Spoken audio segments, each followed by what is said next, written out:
Gli anni scorsi era stata la Run for Children a portare la solidarietà dei trevigiani al progetto della Lilt Giocare in Corsia e alle attività dei volontari per rendere meno pesante la vita dei bambini ricoverati negli ospedali di Treviso e Conegliano.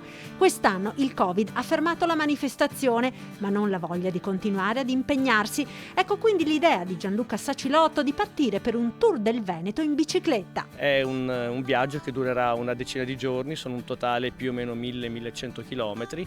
Alla scoperta del nostro meraviglioso Veneto, per una sorta di orgoglio veneto cresciuto in questi mesi, già presente ovviamente ma cresciuto in questi mesi, per conoscere il Veneto, far conoscere magari zone che abbiamo anche dietro l'angolo e magari poco conosciute e appunto per raccogliere fondi appunto per giocare in corsia. Partenza da Treviso e poi via al tour per conoscere le bellezze del Veneto. Partenza da Treviso, domenica mattina, domenica 9 agosto alle 9 di mattina da Piazza dei Signori. Per chi volesse venire sarei felice di essere accompagnato alla partenza.